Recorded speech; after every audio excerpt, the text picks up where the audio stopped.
Good afternoon आप सभी को। देखिए बच्चों, अब आवाज एक बारी आप ऑडियो क्या कंफर्मेशन करिएगा।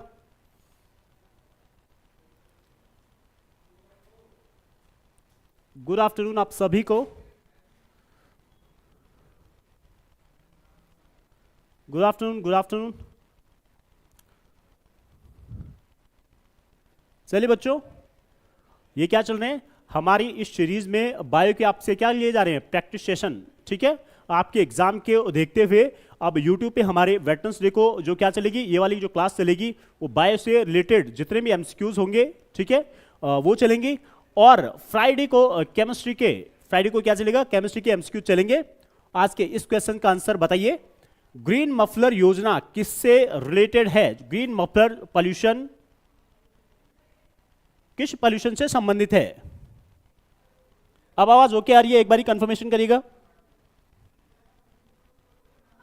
ओके ओके, चलो देखिए किससे रिलेटेड है। ग्रीन मफलर जो योजना है किससे संबंधित है? तो ये हो जाएगी नॉइज पॉल्यूशन। किससे? Noise pollution. ठीक है,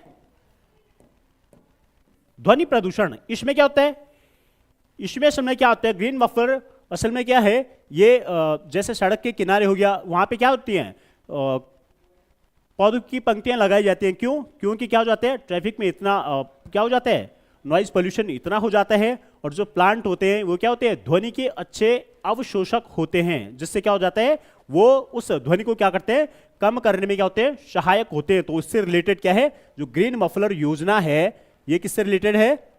जो ग्रीन मफलर योजना है किससे रिलेटेड है? ये है अब नॉइज पॉल्यूशन से। ठीक है, अगला क्वेश्चन देखिए, an example of gymnosperm is. Gymnosperm का उदाहरण क्या है? आपके ऑप्शन से, ऑप्शन ए है pine, B cycas, C A and B, या फिर डी है नन ऑफ दीज।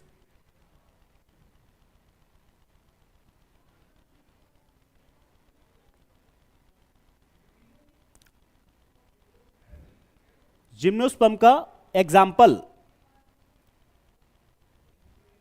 जिम्नोस्पर्म किसे कहेंगे? देखिए जिम्नोस्पर्म क्या होता है, जिसमें जो सीड होता है, सीड के बाहर से क्या नहीं होती है, कवरिंग, कोई कवरिंग नहीं होती है। ठीक है, उसे क्या कहते हैं, अनावृत बीजी। अनावृत बीजी का मतलब बीज के बाहर से कोई क्या नहीं होगी, कवरिंग नहीं होगी। ठीक है, तो जिम्नोस्पर्म को क्या कहते हैं, अनावृत बीजी।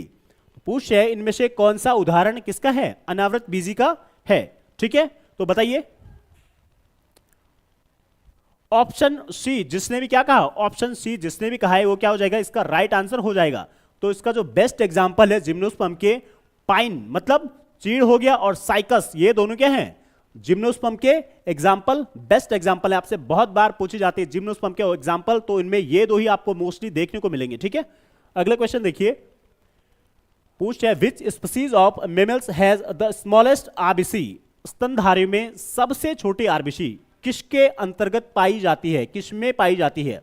आपके ऑप्शन है ह्यूमन, बी मस्क डियर, सी डॉग, या फिर डी नन ऑफ दीज। किसमें सबसे छोटी आरबीसी? आरबीसी क्या होते हैं, ब्लड के एक पार्ट है, ब्लड में उपस्थित है, क्या है, कॉप्सिकल्स होती है। तो आरबीसी, सबसे छोटी आरबीसी किसमें पाई जाती है? सबसे छोटी आरबीसी किसमें पाई जाती है?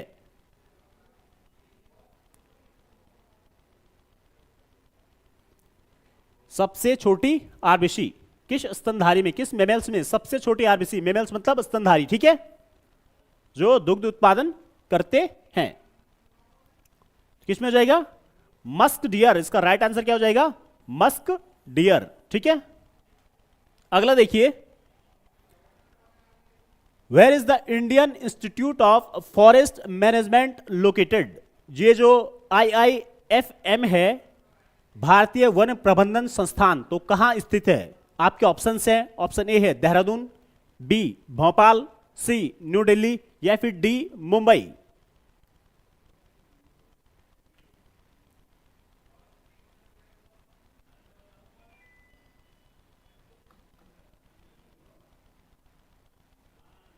भारतीय वन प्रबंधन संस्थान, Indian Institute of Forest management, इसको आप विशेष मोस्ट इंपॉर्टेंट करिएगा। ये क्या है, मोस्ट इंपॉर्टेंट, ठीक है।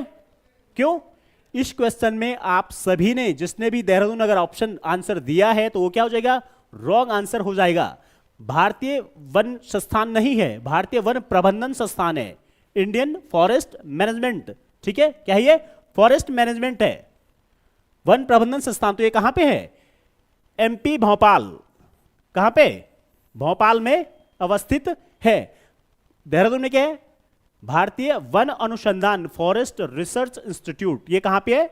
देहरादून में हो जाएगा, ठीक है। तो इसका जो राइट आंसर होगा वो क्या हो जाएगा? भोपाल हो जाएगा। अगला देखिए, who define the concept of ecosystem. जो पारिस्थितिकी तंत्र है, इसकी संकल्पना किसके द्वारा दी गई थी? आपके ऑप्शन है आर्थर ट्रांसले, एबलिन हैचिंसन, रेमंड लिंडमान या फिर चार्ल्स एल्टन। किसके द्वारा? हाँ आयुष महाराज, एक बार सवाल सही से पढ़ना है, ठीक है। पारिस्थितिकी तंत्र, ये जो संकल्पना, ये जो शब्द है,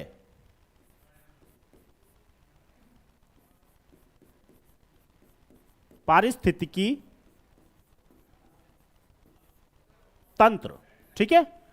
अगर आपसे इसमें बहुत दिले में होता है बच्चों, पारिस्थितिकी मतलब इकोलॉजी, ये दोनों अलग अलग चीज है, ठीक है। तंत्र में क्या हो जाएगा? उसका सिस्टम पूछा है, और ये पारिस्थितिकी, तो पारिस्थितिकी जो तंत्र है, जो इसका राइट आंसर होगा वो क्या हो जाएगा? टेंसले हो जाएगा, आर्थर टेंसले, ठीक है। किसने पारिस्थितिकी तंत्र की संकल्पना को परिभाषित किया था? वो था आर्थर टेंसले, ठीक है। पारिस्थितिकी तंत्र बोला है, पारिस्थितिकी टेंसले किसने? आर्थर टेंसले ने। तंत्र और टेंसले, टी फॉर तंत्र और टी फॉर टेंसले, याद रखिएगा। इकोसिस्टम कहा किसने? टेंसले ने। लेकिन इकोलॉजी की बात करते हैं तो ये दिया था किसने? हैकल। आपको क्या करना है? दोनों में बिल्कुल भी क्या नहीं होना है, डिलेमा नहीं करना है, ठीक है। इनमें ध्यान से याद रखना है। लिंडमान ने क्या दिया था? 10% का नियम दिया था, जब एनर्जी एक से दूसरे में, ठीक है, ट्रांसफर होती है। और चार्ल्स एल्टन, आप ये भी ध्यान रखिएगा, इन्होंने, चार्ल्स एल्टन ने क्या किया था? पारिस्थितिकी तंत्र में जो पिरामिड संरचना होती है, पिरामिड, तो वो चार्ल्स एल्टन ने दिया था, ठीक है। जल्दी देखिए, world wild life day is celebrated on which day? विश्व वन्यजीव दिवस किस तिथि को मनाया जाता है? हाँ, इकोलॉजी बाय हैकल और इकोसिस्टम बाय टेंसले, ठीक है। इकोलॉजी क्या हो जाएगा? हैकल हो जाएगा, ठीक है। ये बताइए, विश्व वन्यजीव दिवस, वर्ल्ड वाइल्ड लाइफ डे,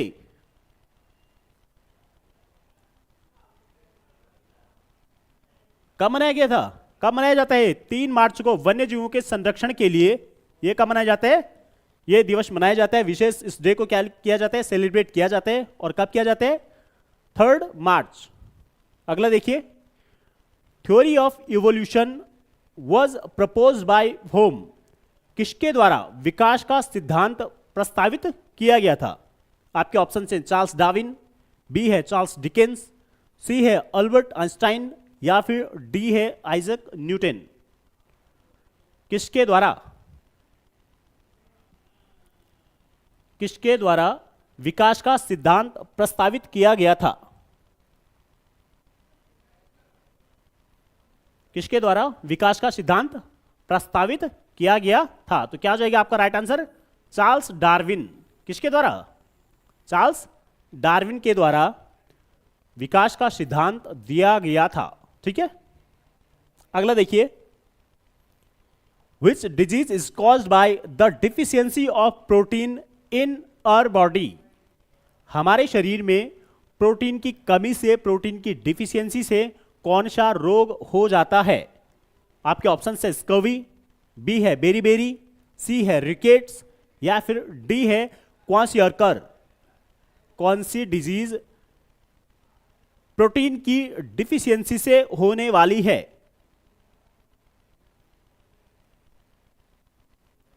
कौन सी डिजीज प्रोटीन की डिफिशियंसी से होने वाली है? Lucifer, browser tech, Shubham Sahu. Option number D kwashiorkor, ये क्या है? प्रोटीन की कमी से होने वाली डिजीज है। स्कर्वी किससे होती है? Vitamin C. ठीक है। बेरी बेरी किससे होता है? ये होता है बी। रिकेट्स किससे होता है? तो रिकेट्स किससे हो जाएगा? विटामिन डी से। ठीक है, आपको ये सभी भी याद रखने हैं। ठीक है, चलो अगला देखिए। पूछ है निम्न में से कौन सा परजीवी पौधा है?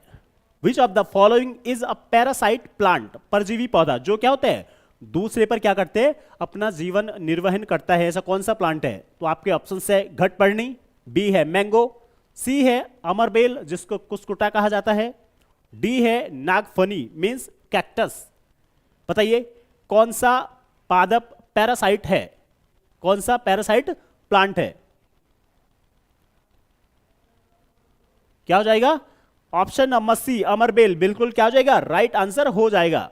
ठीक है, कुसकुटा भी इसको कहा जाता है। और ये दूसरी बात, ये क्या है? टोटल स्टेम पैरासाइट, पूर्ण स्तंभ परजीवी, मतलब प्लांट के स्टेम पर रहने वाला। ठीक है, स्टेम मतलब तना पर, स्तंभ पर रहने वाला क्या है?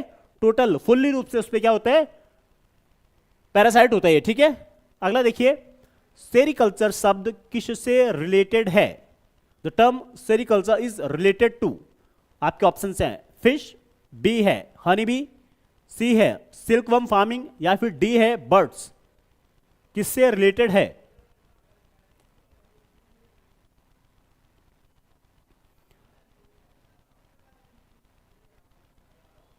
सेरिकल्चर किससे रिलेटेड है?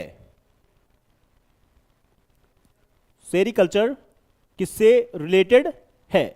Browser take fishes, very wrong. Sericulture, बच्चों देखिए सेरिकल्चर पूछ रहे हैं तो सेरिकल्चर किससे है? Silkworm farming. ठीक है, रेशम जो फिशेज है, मत्स्य है, ये किससे है? पिसिकल्चर। पिसी कल्चर। ठीक है, मधुमक्खी क्या है? एपीकल्चर है। रेशम क्या है? सेरिकल्चर है। और पक्षियों से संबंधित आपने देखा होगा पक्षियों का अध्ययन ऑर्निथोलॉजी में किया जाता है। ठीक है, ये जनरल साइंस के क्वेश्चन है, आपको इनको बिल्कुल भी क्या नहीं करने हैं? नेगेटिव नहीं करने, बिल्कुल भी रॉन्ग नहीं करने। ठीक है, अगला देखिए। What is the instrument called which measure arterial blood pressure? आपकी जो आर्टरीज होती है, आपकी जो धमनियां होती है, उसमें उपस्थित जो रक्तचाप होता है, रक्तचाप मापने वाले उपकरण को क्या कहा जाता है? तो आपके ऑप्शन है लैक्टोमीटर, बी है बैरोमीटर, सी है सिस्मोग्राफ, या फिर डी है स्फिग्मोमेनोमीटर।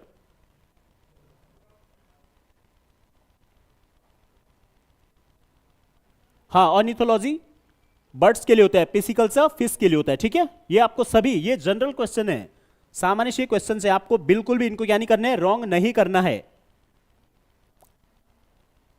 Browser take Alok Kumar, option D. देखिए जो स्फिग्मोमेनोमीटर आपने देखा होगा, डॉक्टर के पास क्या रहता है? एक प्रकार का क्या करते हैं? एक प्रकार का उपकरण रहता है, एक प्रकार का इंस्ट्रूमेंट रहता है, आपने देखा होगा, जिसको हमारी भाषा में क्या कर लेते हैं? लपेट देते हैं।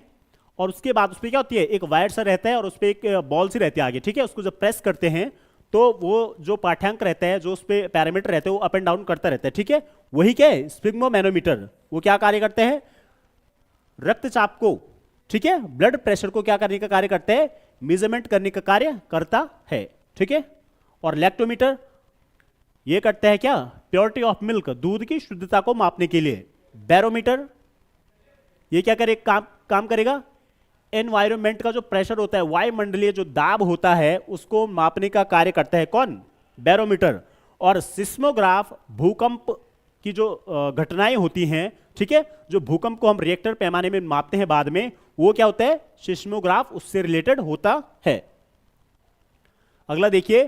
विच of the following disease is not a bacterial disease? इनमें से कौन सी डिजीज है जो बैक्टीरिया से रिलेटेड नहीं है? तो कौन सी हो जाएगी? आपके ऑप्शन से डिप्थीरिया, बी है प्लेग, सी है न्यूमोनिया, या फिर डी है डेंगू।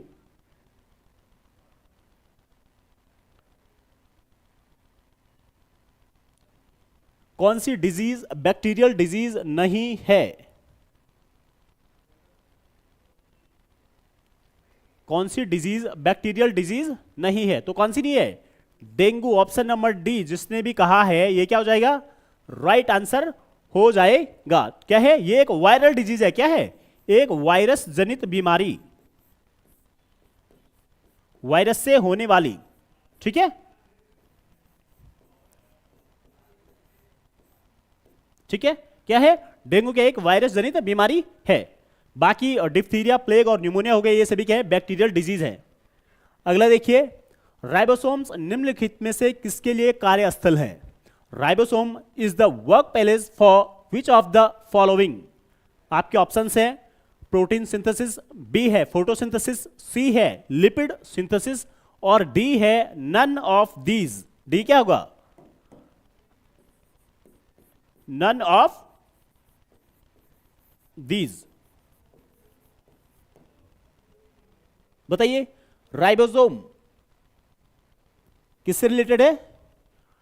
ऑप्शन ए प्रोटीन से रिलेटेड, प्रोटीन सिंथेसिस के लिए क्या होते हैं? रिस्पॉन्सिबल होते हैं। ठीक है, प्रोटीन सिंथेसिस का जो कार्य किया जाता है किसके द्वारा किया जाता है? राइबोसोम के द्वारा किया जाता है। अगला देखिए, इनमें से क्या रक्त स्कंदन में सहायक है? ब्लड क्लॉटिंग में सहायक कौन सा है? विच of the following helps in blood clotting?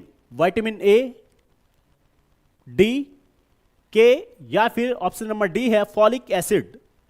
कौन सा विटामिन ब्लड क्लॉटिंग के लिए क्या है? हेल्पफुल है, जो रक्त स्कंदन में क्या करता है? सहायता करता है। हाँ देखिए, एंडोप्लाज्मिक रेटिकुलम में भी क्या होते हैं? राइबोसोम होता है। ठीक है, तो उसका एक पार्ट तो होता है रफ रेड, जो एंडोप्लाज्मिक रेटिकुलम होता है उसमें आरबीसी वो राइबोसोम पाया जाता है। ठीक है, आप सभी के ऑप्शन सी विटामिन के क्या होता है? ब्लड क्लॉटिंग के लिए रिस्पॉन्सिबल होता है। अगला देखिए,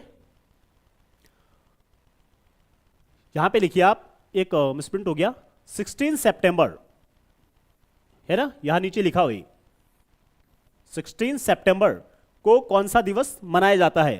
आपके ऑप्शन है ओजोन डे, बी है रेड क्रॉस डे, सी है साइंस डे या फिर डी है वर्ल्ड फूड डे। बताइए, 16 सितंबर 16 सितंबर को कौन सा दिवस मनाया जाता है?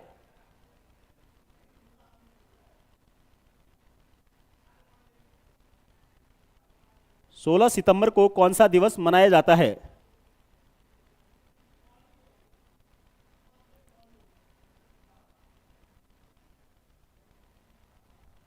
क्या मनाया जाता है? बताइए। ये जनरल क्वेश्चंस हैं बच्चे, ये बिल्कुल भी आपकी क्या नहीं होनी चाहिए, इसका आपने आंख बंद करके भी आपका राइट आंसर लगना चाहिए। ठीक है, ये क्या है? कॉमन क्वेश्चन, क्योंकि अगर आपने यहां पे अगर आप कोई मिस्टेक करते हो तो दूसरे व्यक्ति आपसे बिल्कुल भी पीछे नहीं रहेंगे, वो क्या हो जाएंगे?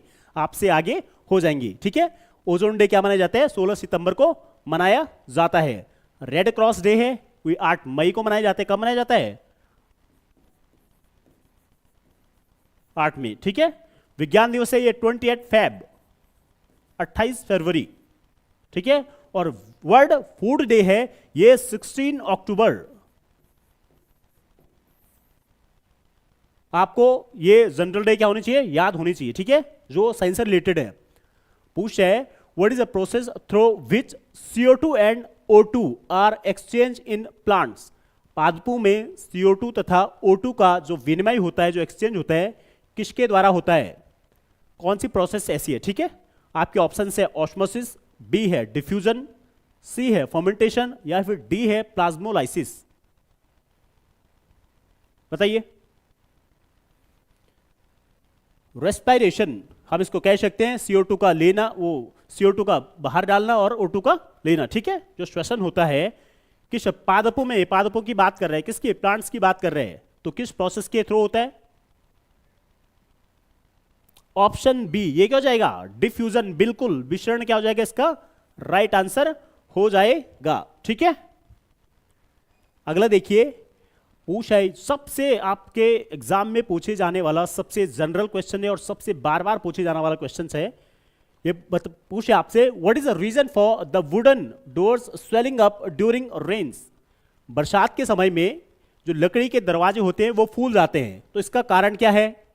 ऑप्शन से है अंतःशोषण मतलब इम्बिबिशन, बी है अंतःपरासरण एंडोऑस्मोसिस, सी है कैपिलरी एक्शन और डी है प्लाज्मोलाइसिस। बरसात में लकड़ी के दरवाजे फूलने का कारण क्या है? हाँ, 15 सितंबर इंजीनियर्स डे, बिल्कुल। इस बार अगर क्वालिफाई कर जाओगे तो आप बन जाएंगे बहुत जल्दी, ठीक है। तो बच्चों पढ़ाई बहुत अच्छे से करनी है। इसमें क्या हो जाएगा? ऑप्शन ए अंतःशोषण, ठीक है, इम्बिबिशन, ठीक है। इसके द्वारा क्या होता है, जो लकड़ी के दरवाजे होते हैं वो क्या करते हैं, असल में क्या होता है, लकड़ी में जो लकड़ी होती है उसमें क्या होते हैं, सेलुलोज वगैरह प्रोटीन वगैरह रहते हैं, ठीक है। तो वो क्या करता है, जो आसपास की एटमॉस्फेयर की जो पानी वगैरह उसको सोखने का कार्य करता है, इसलिए वो क्या हो जाते हैं, फूल जाते हैं। इन विच सेल वॉल इज फाउंड, किस कोशिका में कोशिका भित्ति पाई जाती है? तो आपके ऑप्शंस हैं plant cell, animal cell, both या फिर none of these. None of these.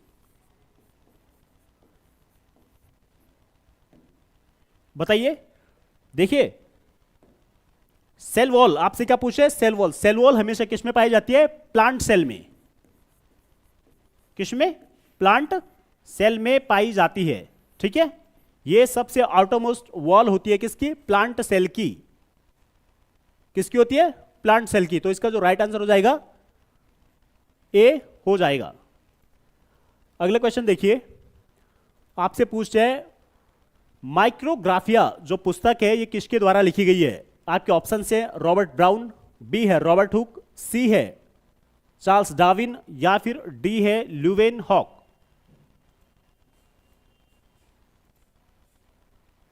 बताइए, इसका क्या हो जाएगा? रॉबर्ट हुक के द्वारा। इन्होंने क्या किया था? सेल की खोज की थी, डिस्कवरी ऑफ सेल, ठीक है। तो माइक्रोग्राफिया एक बुक थी, इसमें उन्होंने क्या लिखा था, उसके बारे में लिखा था।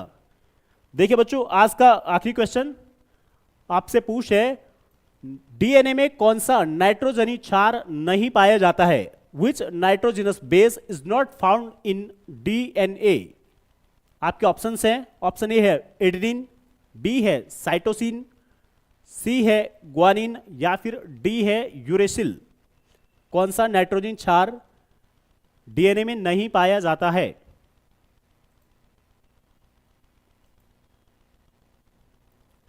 कौन सा? तो ऑप्शन डी यूरेसिल। यूरेसिल किस में पाया जाता है? आरएनए में, ठीक है। इसकी जगह पे डीएनए में यूरेसिल की जगह पे क्या पाया जाता है? थाइमिन। थाइमिन जो नाइट्रोजनस बेस होता है वो पाया जाता है, ठीक है। तो ठीक है बच्चों, आज की इस क्लास को इसी के साथ क्या करते हैं, समाप्त करते हैं। कल फिर मिलेंगे एक नई सीरीज के साथ। तब तक के लिए धन्यवाद।